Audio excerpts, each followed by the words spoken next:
Thinking we are disenfranchised people? Do you wish that we had the mindset of the warriors of the Underground Railroad to Delancey Town? Pause, think about it with intentional thought, and consider where we go from here. Stay tuned and hear what Dr. Chris Curry got to say about the attributes that define the success of the Underground Railroad. Share, share, share, share, share. Let everybody know we're live. SumTin to think about with Dale Happy Knowles.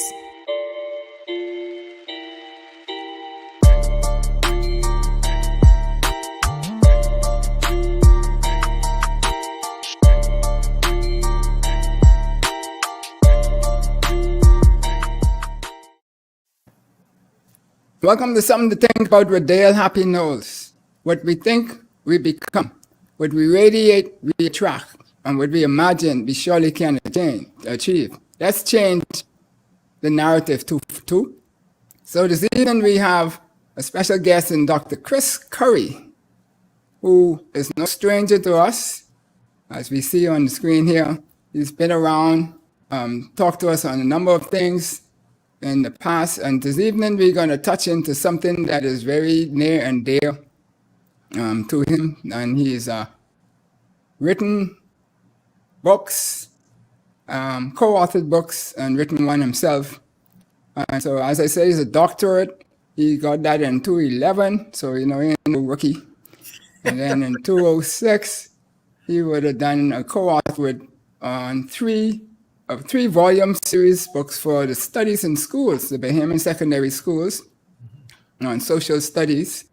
And now he has this book from 2017, Freedom and Resistance, a social history of Black loyalists in the Bahamas.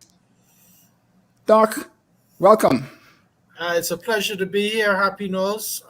Yet again, I'm so privileged to be among a few, I guess, who have been here more than once. So I'm just happy to be here on your show.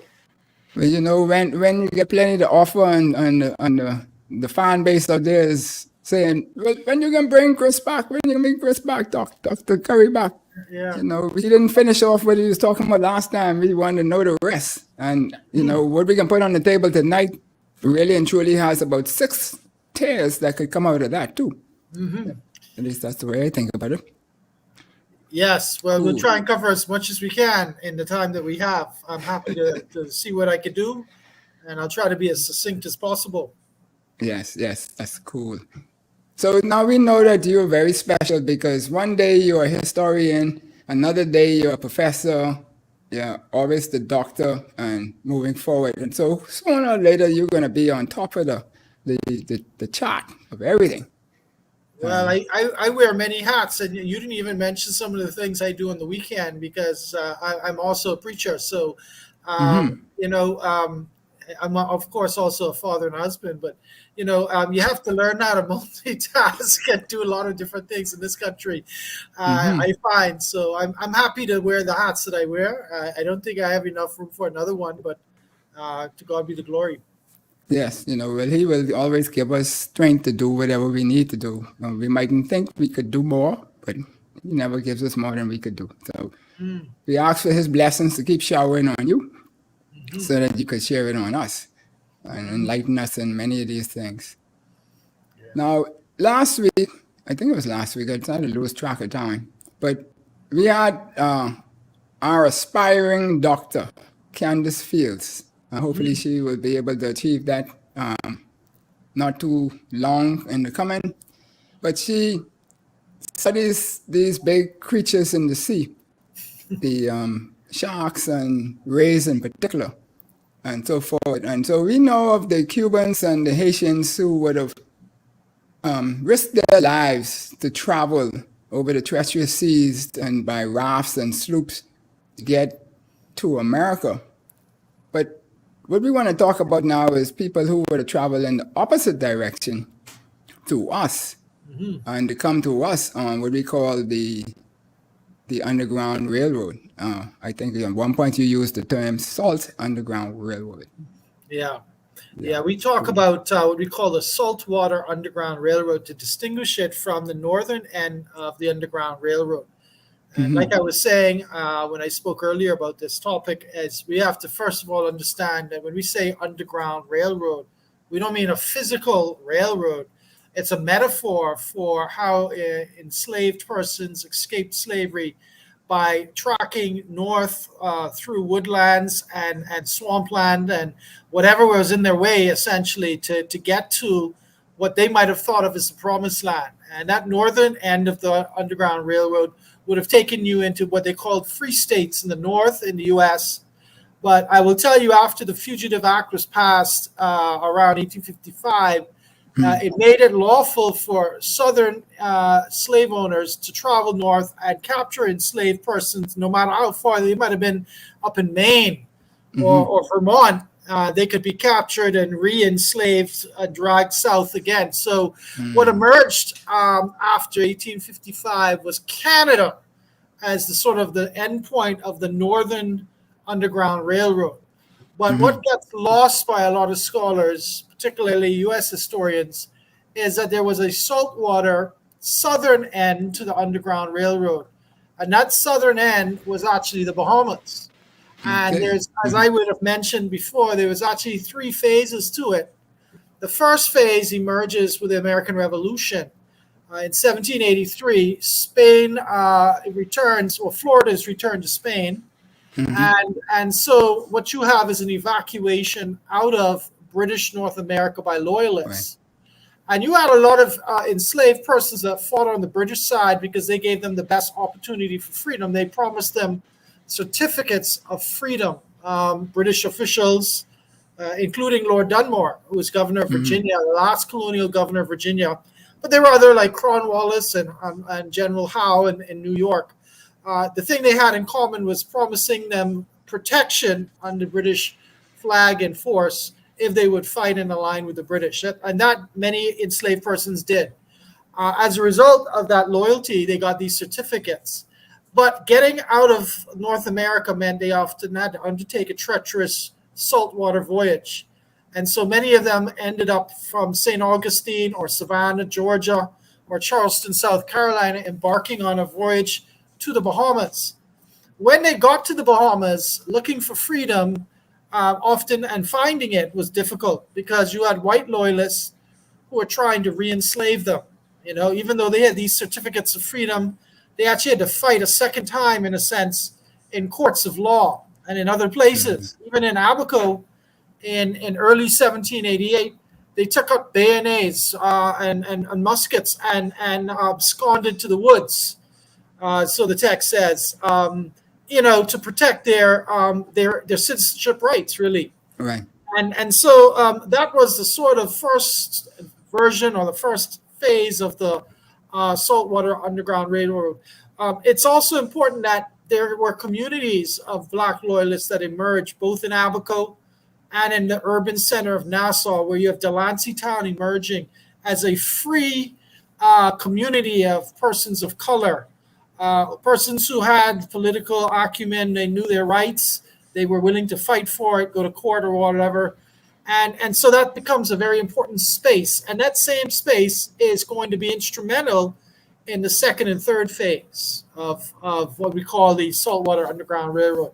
So if I could speak to that second phase now, you have a second phase that actually comes about because of a soon-to-be president, Andrew Jackson. At the time, he's a general, and he's trying to expand the U.S. into Florida. Remember, Florida had been returned to Spain in 1783 by the Treaty of Versailles. But in the 1820s, the U.S. has now got their expansionist ideas in mind.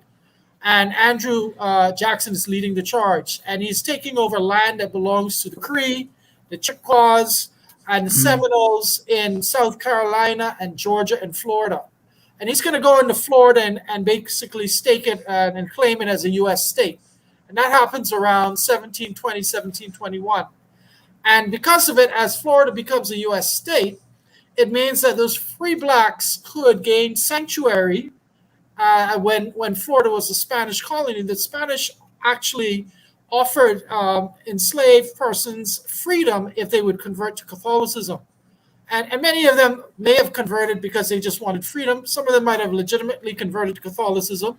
It doesn't matter. They found haven from and a refuge from slavery in Spanish Florida.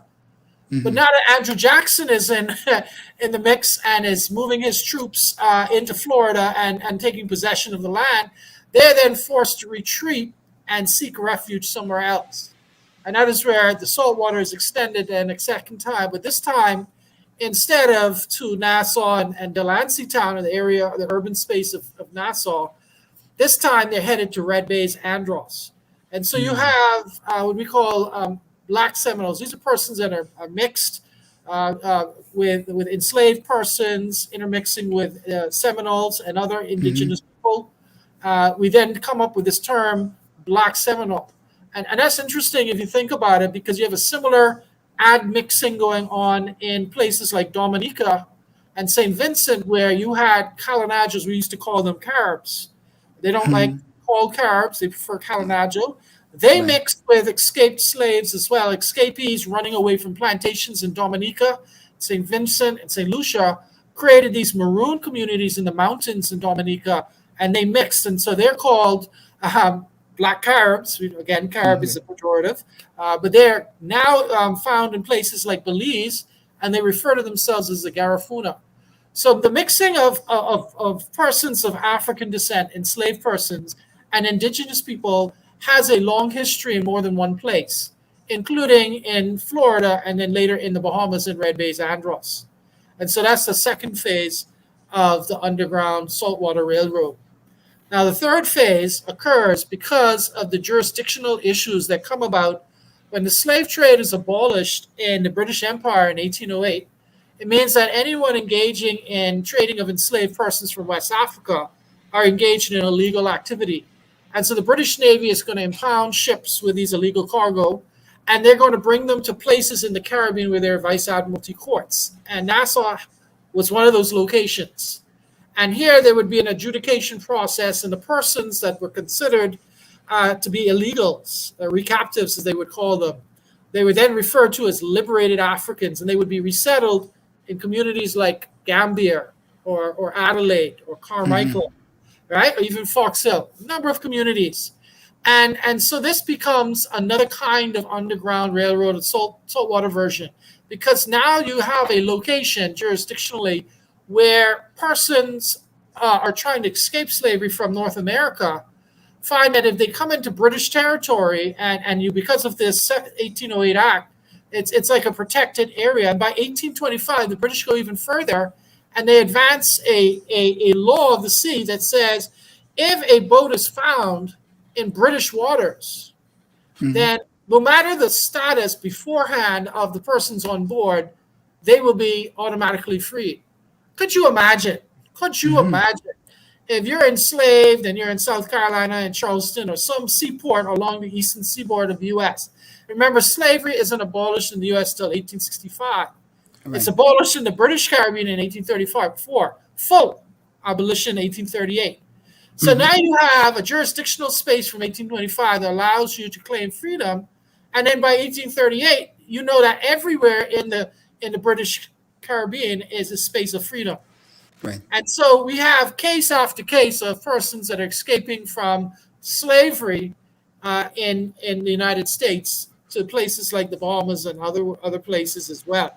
But particularly the Bahamas, because of our geopolitical location, right off of Florida, 90 miles away or even less from Bimini to Miami. You have all kinds of islands that you could hide, that you could stake out as your own. You still have islands that are virtually uninhabited. And you have the protection of British law, the imperial system, that allow you to be claimed as free. We see this happening on a number of examples. The most probably famous example is the Creole in 1841. You have a mutiny on board. Madison, Washington, and the other 120 plus persons managed to steer that boat to Bahamian waters, and they're eventually captured, but they're adjudicated again in the Vice Admiralty Court as free persons. Right? So there's a little romance behind that too, because Madison, Washington had apparently escaped slavery, gone north, to Canada without his wife, but he returned to the very plantation that his wife was on, and him and his wife were part of their stowaways on the ship, creating that mutiny and eventually legitimately claiming their freedom in the Bahamas as members of the Creole.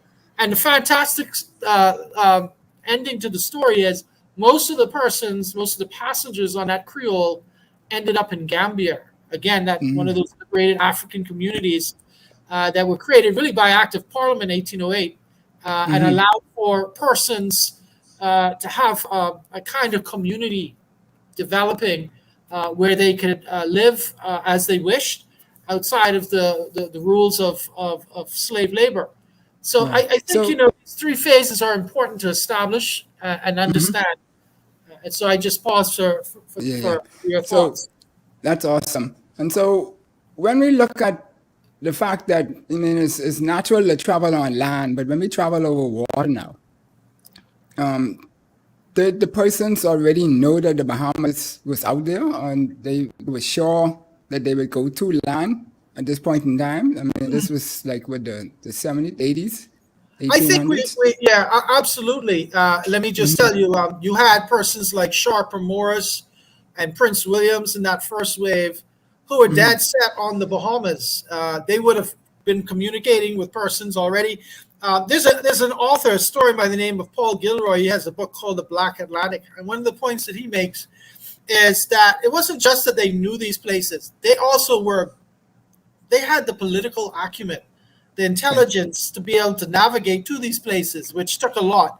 But secondly, they wrote to each other, persons that would have gone ahead of them, and they communicated and corresponded with each other. So they knew about the locations of these places and what these places were going to offer them. For example, Amos Williams, another founder of Bethel Baptist, was in communication with George Lyle, who ended up in Jamaica, and one of the amazing great Black Baptist preachers and evangelicals in Jamaica. Both of them were under the same sort of evangelical movement coming out of the Silver Bluff area plantation on the border of South Carolina and Georgia. And so they knew each other and they wrote to each other, So, we have to dispel this idea that, enslaved and free Black people just sort of did things by accident, Right. They didn't do things by accident. They had this planned out. They were methodical. They executed in a very exact way.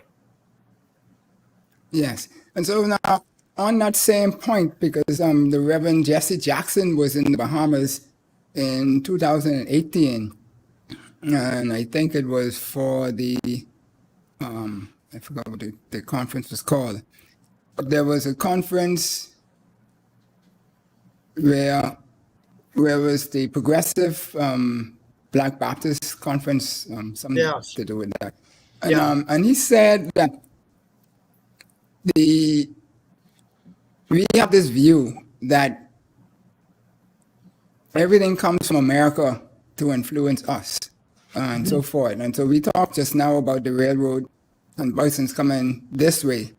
And you talked about the connections, that the dialogue that was happening before. But a lot of Bahamians don't understand or realize, according to Reverend Jesse Jackson, was that it was the Bahamians and the Haitians and the like who influenced those persons who ended up coming to us to be able to take actions and also to come our way, etc., so that they could cause their revolution or their emancipation to happen. Yeah, I press that even further, and I refer to these agitators for change as Black abolitionists. And, for too long, we celebrate, and I would even say venerate, the white abolitionists in England, like the William Wilberforce, Thomas Clarkson, even John Newton. They've made movies about these people. They have museums and monuments dedicated to these individuals. But, it was people like Toussaint L'Ouverture. It was people like, in the Bahamas, Pompey. It was people like Gabriel Prosser and Nat Turner in Virginia, who really pushed the button of freedom and abolition much further than any white abolitionist did, outside of John Brown, who was as radical as they get for a white man. But basically what you have is these persons having a concrete understanding of freedom and willing to fight for it, willing to flee for it, willing to agitate in a court in the name of freedom. So we have to take more time, I think, to consider what Black abolitionists did on this side of the Atlantic, in Haiti, Saint Domingue, but also in the Bahamas. And let's not forget our females. We focus a lot of times on whether it be Nat Turner or Prosser or Toussaint. We forget people like Matilda, who was described by Farquharson in San Salvador as having an ungovernable spirit. Apparently she did a lot of back talking and refused to do whatever he was trying to get her to do. But that ungovernable spirit it's a kind of resistance that we sometimes undersell or underemphasize. Let's not forget Kate Moss in Crooked Island refusing to do the man's laundry and dying for it, literally. And then, of the 44 on Pompey's vessel that sailed to, again, having the acumen to know exactly where to go to get to Nassau, where they thought they would allegedly have a sympathetic governor, of the 44, 2/3 on that boat were women and children. Right. So women resist, women revolt. Right. And that's the case across the Caribbean. And so, we have to give more than just a shout out to these people. We need to do a concerted effort to make them part of the historical narrative. Right. So now when these leaders came to the Bahamas and took these the courage to travel over the waters and everything, knowing that they could be captured in the water and sunk and all these different things that happens when people trying to get away. What was their mindset as in terms of when they thought they would come into an area that was going to be a safe haven? And you mentioned the governor just now. Did they actually live up to their words? And they made it a safe haven. You had two opposing forces that were antithetical to each other, right? You had one group of people seeking out freedom and desiring to have the freedom in paper actualized in real time, in real life. These were, your freedom fighters, your Black loyalists, your Underground Railroad participants, saltwater version.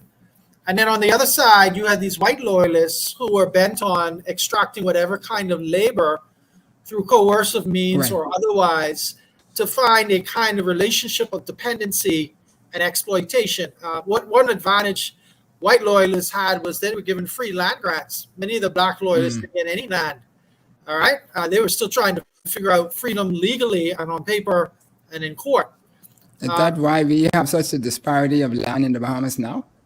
Part of it is, and they had tax exemptions as well. And then on top of it, and you saw the same pattern, by the way, in Nova Scotia, where a lot of Black loyalists also ended up, where white loyalists got extra land. We're talking about 2 acres or more per household head. And so what they started to do was they started to enhance or enlarge their household dependence. And so if you could get a Black loyalist to become a dependent in your household, all right, with dependent meaning they're fed by you, they're housed by you, you provide coverage of a roof over their head, and even give them work. They become your dependent. And these relationships of dependency emerged, especially in Abaco, especially where the language, I read the ship logs for the Nautilus and the William, the first 2 ships arriving from New York with Black loyalists to Abaco in August of 1783. They had this nomenclature next to Blacks that was ominous. It says, in whose possession they belong. And they always had a white person listed next to this Black loyalist, suggesting that even before they landed in Abaco, there was going to be this contestation between the white loyalists and the Black loyalists, with the one trying to exert power and possession over the Black loyalists. So, these kind of logs may at first glance appear benign and less offensive, but when you read between the lines and you see what actually happened in Abaco, Black loyalists did not have access to land. They became literally defined as dependents on white loyalists, and ultimately, over time, white loyalists tried to extract labor from them. Now, I'll tell you, Black loyalists did not sit back and allow this to happen. They took up arms. They fought against it. And one of the things I want to suggest here, when you look at the pattern in the settlement pattern of Abaco, it's fascinating that most of our Black Bahamians and Black communities in Abaco are in the mainland. And I'm making some generalizations here. Right. But when you look at everything from Cooperstown in the north to Sandy Point in the south and Murphyville and on Dundas Town in the middle, Marsh Harbor, they're all on the mainland. A lot of the white communities outside of Cherokee are offshore. And to me, that's telling, because it tells me that white loyalists were not successful in extracting the labor potential of Black loyalists. Black loyalists did not go down without a fight.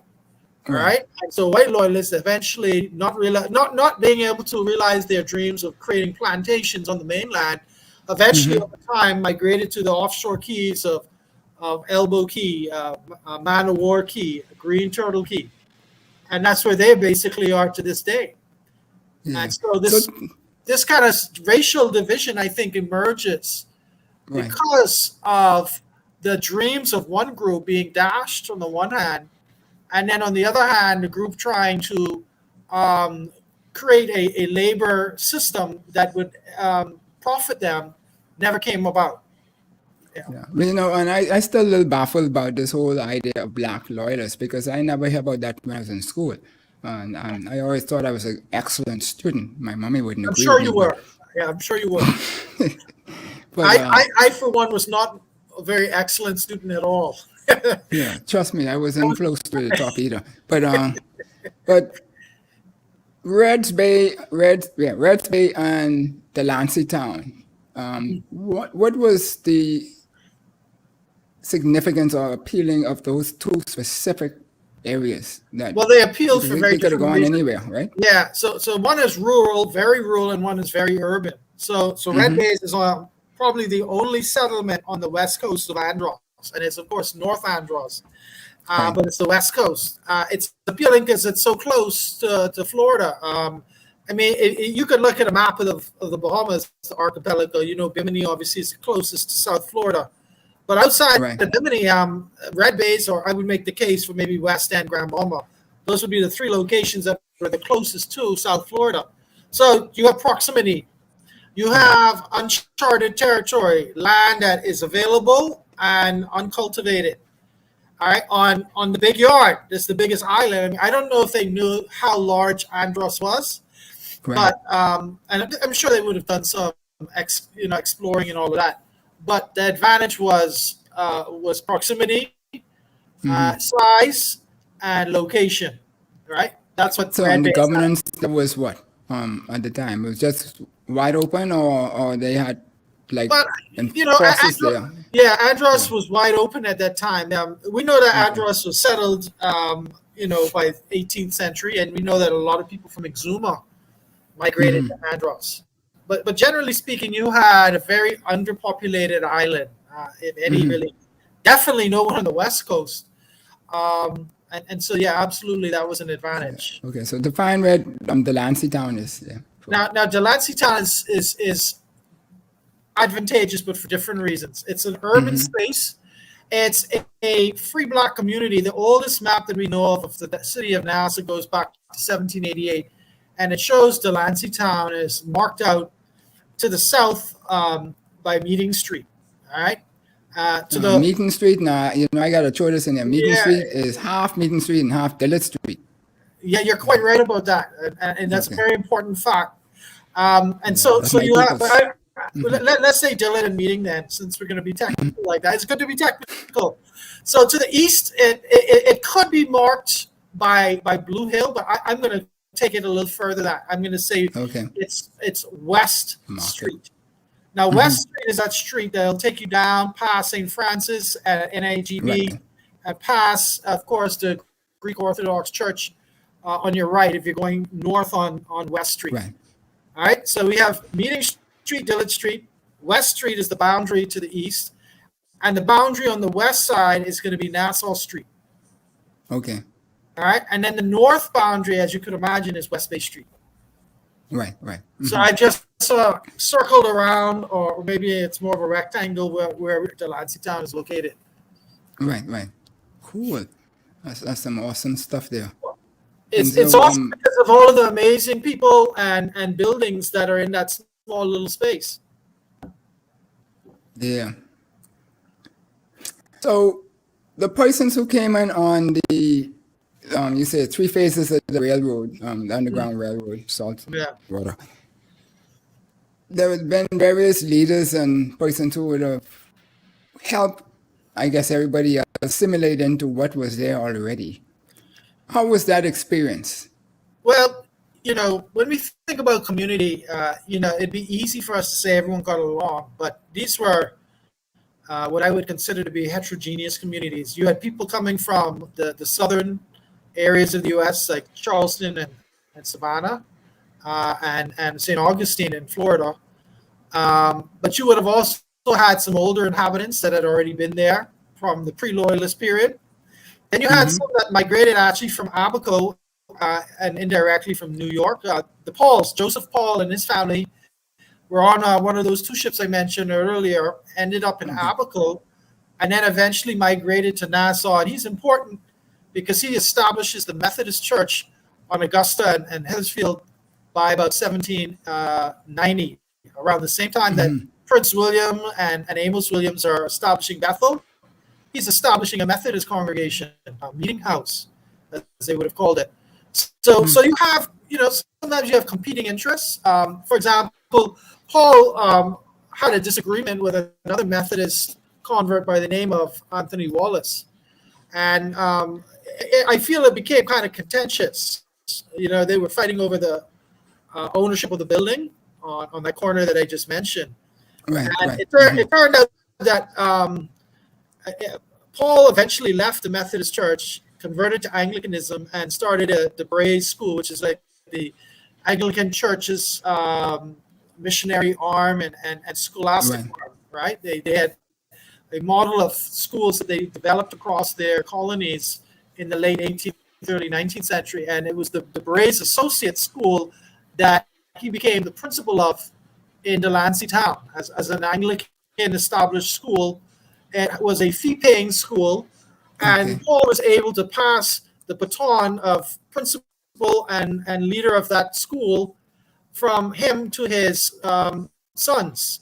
And it passed through 2 of his sons, as a matter of fact, and the Pauls, as a family, retained administrative control of that school until about 1812. So what I'm trying to show you is Paul exerted a lot of power and influence in the community as an educated man, as principal of a school, a fee-paying school, a school that was associated with a particular style, doctrine, and pedagogy of Anglicanism.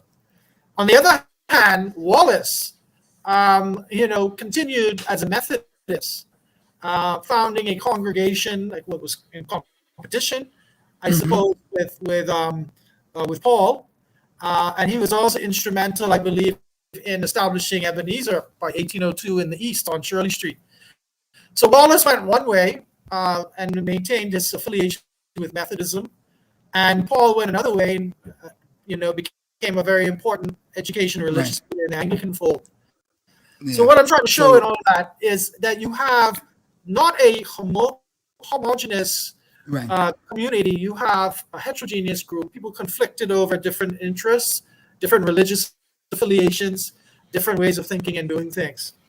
Yeah. So folks, you're listening and watching, something to think about with Dale Happy Knows, and we're here with Dr. Chris Curry, and we're talking about the Underground Railroad and to Delancey Town and all of the goodies that come along with it. And when we come back, we're going to dig into some of the people who were a major part of the movement on that corner that we spoke of a little while ago of Meeting Street and I guess that's West Street, and also Dillard Street and West Street, depends on which side you're standing on. Yeah. And maybe he might comment even about some of my family, the Dillards, and if they had any role in some of this, because it might be controversial as to you could take off the boxing or put on the boxing gloves, because I don't know whether it was considered good or bad back then, but people are people, so we do what we do. So we'll be right back.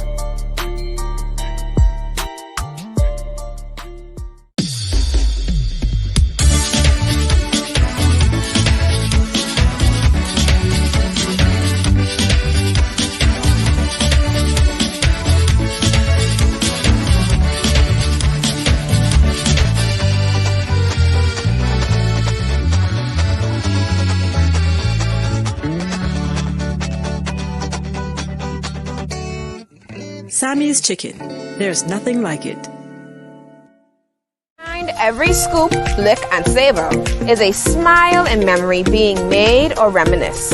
Whether you're at work, out with family on a Sunday, or have friends visiting, flavor will meet expectations in our 32-ounce container for only $10 if you're having a special event as well. Exotic flavors ranging from soursop to Guinness is definitely worthwhile.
Welcome back to Something to Think About with Dale Happy Knowles. We're here this evening talking with Dr. Chris Curry about the attributes that define the success of the Underground Railroad to Delancey Town. Welcome back, Doc. It's great to be here. Thank you for having me on your show. Awesome. So when we took that little break just now, we were talking about the assimilation into society of those who came on the Underground Railroad. So we have this prominent person in the name of Prince Williams, who I believe was a free slave himself. I don't know if you classify him as a black loyalist or not, I'm not sure, but his leadership style and his gender and the Bethel's Baptist Church that is right on that corner pretty much. Talk to us a bit about that so we could understand the mindset of what was happening then and what we might want to consider from these persons. One of the things that I was able to do was track Prince Williams back to continental United States, where he actually, I found a regiment record where it listed him as a soldier on the British side. So I know he was a black loyalist and was in the same area along the borderlands of South Carolina, Georgia, the same area where you had the Silver Bluff Church and Lyle and other of that sort of Baptist evangelical persuasion operating as itinerant preachers. And so, he's going to seek protection in British lines, I believe in Savannah, eventually making its way to St. Augustine and evacuating to the Bahamas. He shows up in the Nassau Gazette around, I think it was around 1786 as a runaway. And that's troublesome for me because here's a man that would have had a certificate of freedom, and yet it's like his freedom is being taken away or being at least questioned. And so, yes, to legitimize his freedom in a court, we've looked at the records and we found that by 1788, 1790, he is now a free man. We know this because by 1791, 92, when they actually purchased the property where Bethel is currently located, he's listed as one of the administrators of the document, that the deed that establishes the title for the property. And that's significant because, understand this, in British law, an enslaved person could not purchase, own, or stand as a tester for property. Why? Because a slave was considered chattel property himself. So right.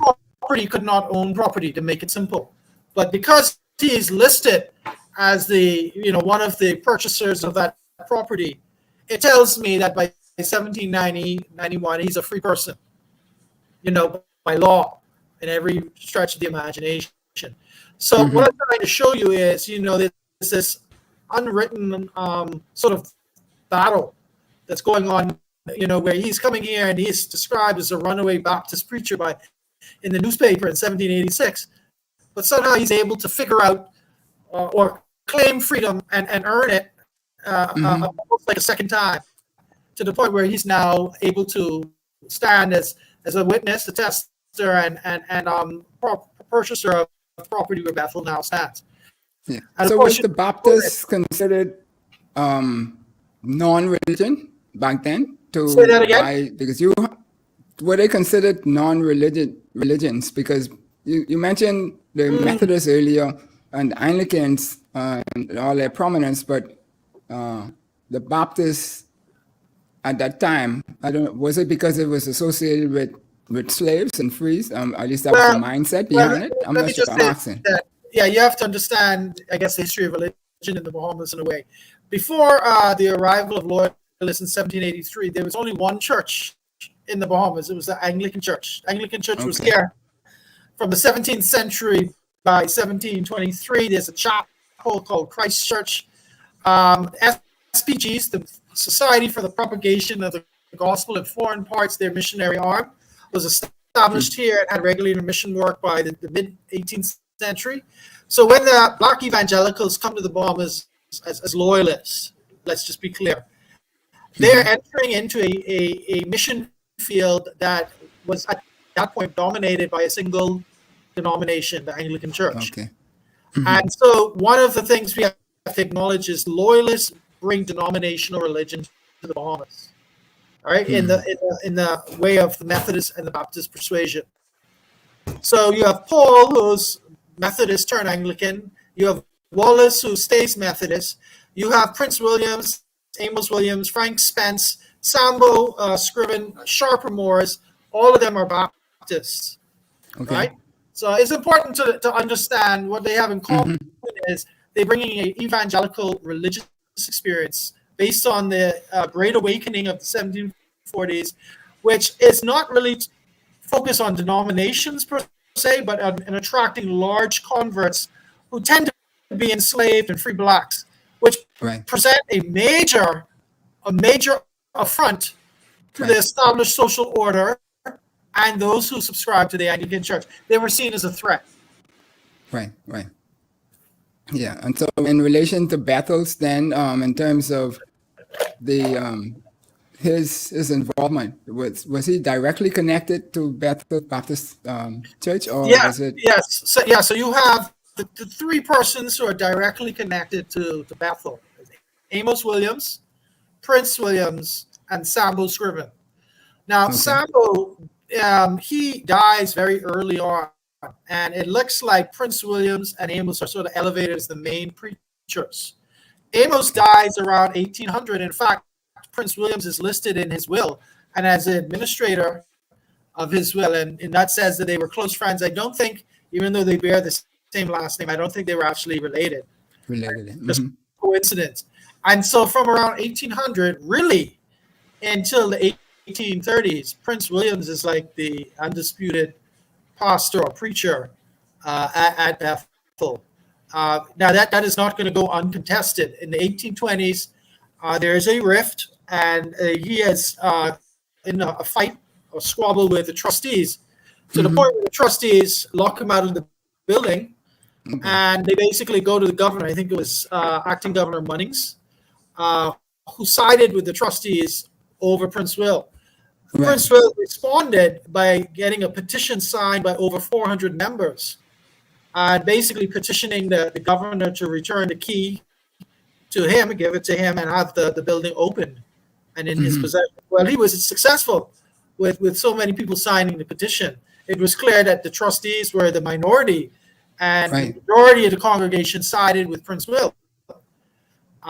So that was a fight. And then in the early 1830s, you now have the Baptist Missionary Society coming in from England, and they try to take over administrative control over Bethel Baptist. Sharper Morris aligns with the BMS, and basically Prince Will looks at it and says, look, I ain't want this. I ain't for that. And so he leaves Bethel, but he doesn't go too far. This is what I find. It's like a silent kind of protest or resistance. He decides to go across the street perpendicular to Bethel and he forms St. John's Native Baptist Church.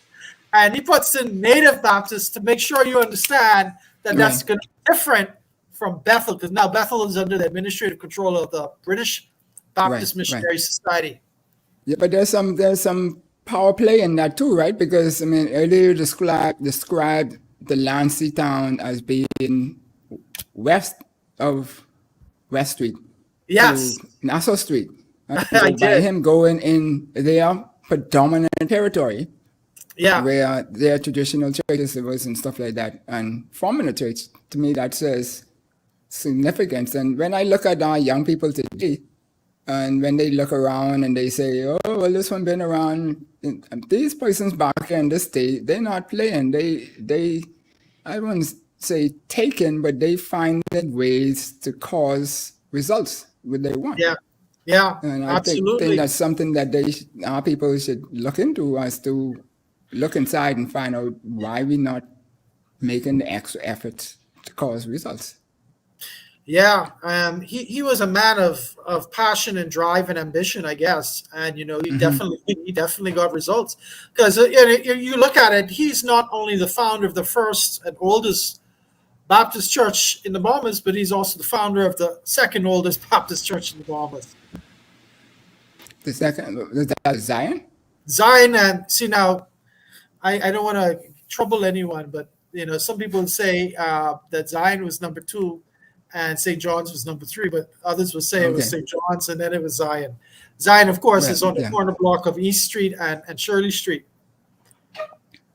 Yeah, well, Pastor was on with us also, and he gave some history as to how Zion was formed and the help of those from away, and the whites in particular fighting BMS, yeah. get the so that the timeline of that I can't remember. So, but when we look at these acts now and so forward, Prince William, he would have been the one who actually ended up with the school, right? Who they named the school out. Yeah, South again, if you area. ask anyone who goes to Jordan Prince Williams, I wonder how many of the students at the school know the history of Prince Williams himself, as we've been talking. Because yes, he has a school named after him, and that's significant. But I don't know how much people actually know about him. So I feel like that's something that needs to be taught. So in terms of all of this movement now, and I guess the Baptist community grew and thrived in it.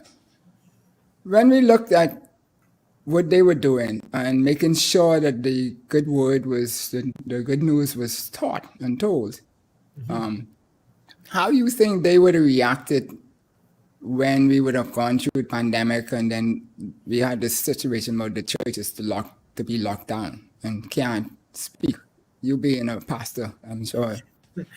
Well, I know they didn't like the laws that were in place, because they actually had curfews and regulations related to black preachers. Let me just explain that. In December of 1815, they passed a police act that forbade unlicensed preachers from preaching at night. They called them nocturnal meetings. Well, who do you think was the ones that was preaching at night? You know, in these nocturnal meetings? It wasn't the white preachers. It was the black preachers, the evangelicals that we've been talking about. And remember who they were preaching to. They were preaching to enslaved persons and free persons of color. Right. So tacitly, without actually saying it, we know exactly who the law was directed towards. And what made it even worse was the law said that you had to have a license to preach. But the license cost, I think, £300 and had to be renewed every year. Right. And then on top of it, the person who was the grantee of the license was the governor himself. So you could imagine if you're a preacher man and, you know, you just barely coming out of slavery yourself and you're just scraping by to preach, you know, your congregation may support you a little bit. You don't have those £300. That's a lot of money, even, you know, this is, you know, early 19th century. And it has to be renewed every year. And the whole process of getting the license goes through the governor. On his whim, he could decide that you get it or you don't. So this was obviously a regulatory system that was bent on curtailing the activities of Black evangelicals, preventing them from converting, enslaved and free persons, and from having those persons meet at night and all of that. They saw them as a threat, and they were trying to do whatever they could to prevent them from preaching. So now when you say the governor, then that would have been considered the colonial era then? The colonial authorities. Yes, that's Right. correct. But of course, the legislation would have gone through the House of Assembly. So, behind this, it wasn't just the governor. Right. It was the Bay Street Boys, as we call them, by the 20th century. At this time, they are just coalescing as what we might call the white merchant class. Right. So it's that group of people that are really behind this police legislation, and that are behind the thoughts and feelings of being threatened or fearful of Black evangelicals preaching, what they considered to be revolutionary and seditious doctrines. If you read any of the government correspondence or any letters from that time, they always made up stuff about Black Baptists practicing witchcraft and doing all kinds of foolishness. And all of this was extremely unfair. It was stigmatizing. It was certainly creating a negative stereotype of these Black evangelicals. But that's what they were doing. Yeah. So when we look at that, then you had this edict or whatever to say, okay, come, you'll be a free person, blah, blah, blah, but it's not really free. And so things happen. So in all of this fight that is going on, I would imagine that some continued to go south and some went back to the United States and so forth. And so did the method or the style of Baptist churches in the Bahamas influence that what's happening in America? Because like I said, J.S. Jackson, and that was like the Progressive National Baptist Convention incorporated in 2018 when he made these statements and so forth. Yeah, I think I see it as a symbiotic relationship. We influence the movement over there as much as they influence the movement over here. You see that in the course of our country's history, even into the 20th century, when we talk about the Quiet Revolution, right? You'll know that Martin Luther King and Randall Fox communicated with each other, and they supported each other's movements. And Martin Luther King commended Randall Fox after the general strike about his work and his ability to mobilize people peacefully. The church always, especially the Baptist church, I don't want to focus on them alone, but H.B. Brown and others always made their building and open to the women's suffrage movement, to progressives, people who are fighting for change. And so we really need to acknowledge that the church in the Bahamas, as well as progressive churches in the U.S., have always played a role in social change and advocating for social justice. All right.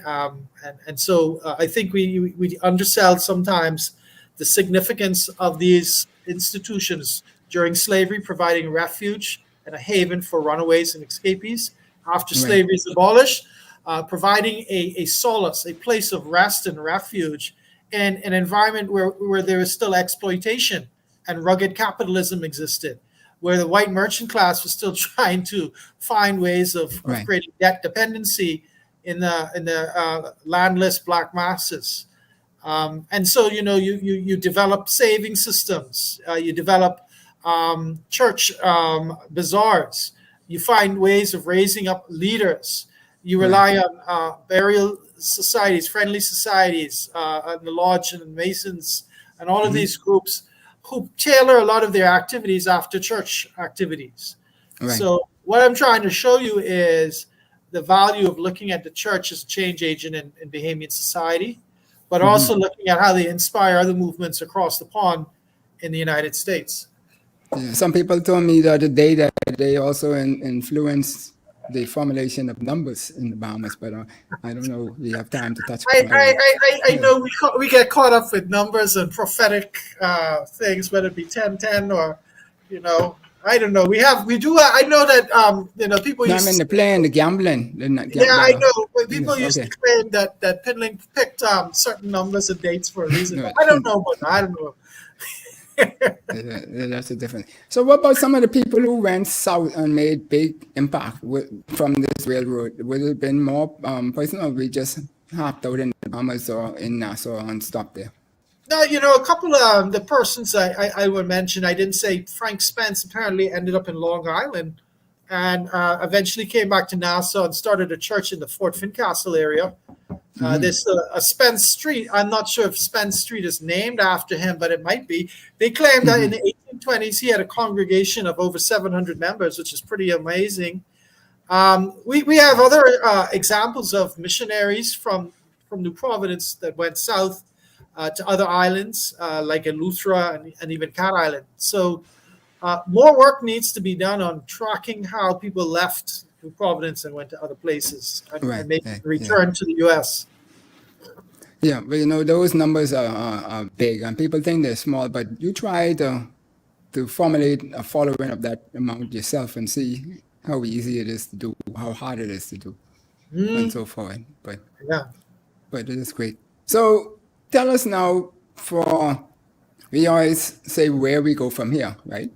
Or think about it with intention, thought, and consider where we go from here. What should the youth take away from our story here today? What are some of the things that you think are critical that will help our youth in particular, even our elders, in being more, I don't want to say activists, but being more effective in getting results? Because we always look at, even on the radio today, some persons was talking about things and said, well, nothing is happening. The government isn't doing this, the government isn't doing that. But people don't do things just by sitting there. Somebody got to push them to do something. Yeah, I think I would speak to the indomitable spirit of these Bahamians, these persons who fought for change. They had tremendous obstacles to overcome. Imagine thinking you were free only to find out someone wants to re-enslave you. Imagine thinking that you could go out and preach as you wish to only find out that there are now laws that prevent you from doing that. Imagine you thought you were free and could preach as you wanted, and then they lock you out of your building. So, the lesson in this is, of course, never give up, never give up, and never give up. It's a lesson in being tenacious and being persistent. Martin Luther King said, freedom is like life. You either have it all or you have nothing. You can't get freedom in installments. And so, I think Prince Williams and others, they realized that freedom was worth fighting for. And I think sometimes nowadays, young people, they may have become complacent. They don't appreciate what their forebears had to fight for. And so telling the story of Prince Williams and others reminds us that this wasn't something that we just got, which we should have had as our birthright. These people had to fight for what was deserving of them. But unfortunately, they had a system that tried to oppress them. But they overcame. They were overcomers. And so that's a positive message, I think, for our young people. But it's also a reminder that in this generation, we have to continue to fight. Prince Williams and others would want that of us. They would want us to continue to fight, not just to lay down and, be satisfied with what we have. Right. So, Dr. Curry, you co-wrote the books on the social studies. Yeah. It has the 3 volumes. Is that in the schools, actually in the schools and being practiced? Yes, they're widely distributed throughout the Bahamas. Macmillan Caribbean is the publisher, and I know that they're still being bought. And I know they're still being used at the junior levels, grade 7 and 9, PJC.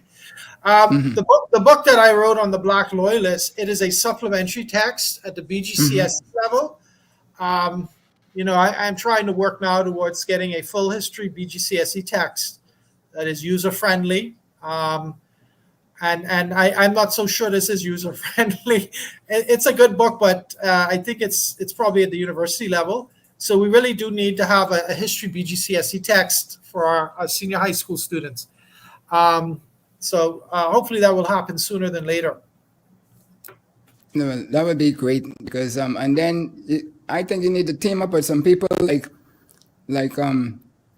conquers and the masters and do some short videos, because I think sometimes, when you're in the school, yeah, you can follow the books, but outside of school, persons don't really follow. They like these fast, flashy things that could go and they could watch and so forth. So what I have to do, I have to do a TikTok video or something. Well, I don't know. These guys, listen. You provide the content, and I'm sure they come up with the format by which you can do it on, and hopefully those things, some public-private groups out there will fund it, and so forth. Well, I'm happy to try new ways of engaging people in learning our history. So I'm game. Yes. If someone will bring me a proposal, I definitely keep an open mind. Yeah, I never liked history in school, but if you all had this in history in school, I'm sure I would have got an A straight through, right? Because I would have been attentive. But I was a late convert as well, and I like to think of myself as a mature learner. I matured much later in life. In terms of my love for learning and school. Awesome. Well, Doc, before we go, is there anything you would like to say to the world public? I just would like to encourage people to really learn the stories of maybe some of our less known heroes. We're coming up in October to National Heroes Day. And I'm certain that we'll be celebrating a number of our heroes, but let's not just land in the 20th century. Let's take a deeper dive into our history, into our past, and look for those unsung heroes, those people that really made a difference at a time when it was difficult to stand up for something. And these persons stood up for something, and I feel like they made a difference in their time, in their society. Yes, thank you. And I would say add to that we seem to, or the world seems to benefit from our talents and skills, etc. A lot. But we seem to push our people on the side, in the corner, or wherever, and wait until we're in a catastrophe situation before we ask for help, or if we even ask for help. So, but continue doing what you're doing. It's very vital. They mightn't listen now, but they can listen later. They can choose somehow. Like you said, you were a late bloomer. I definitely was a late bloomer. And so we appreciate you very much. We look forward to the third book. I have mine on order. And I just need to go to the store to pick them up before they sell them again, because that's my problem. Like, time as I go, they already let them go. Say, I didn't think you were serious. But anyway. Make sure you get a copy when the next set come in, okay? Yes, I appreciate that. So welcome and thank you kindly to all out there. And we'll be back, same Bat Channel, next week with another enticing conversation. And we'll bring Dr. Curry back again at some point where we could drill down on something, or one of his students will come on and help us understand their perspective of what they've learned. Continue out there, Doc. Thank you very much. Appreciate it. Take care. Enjoy.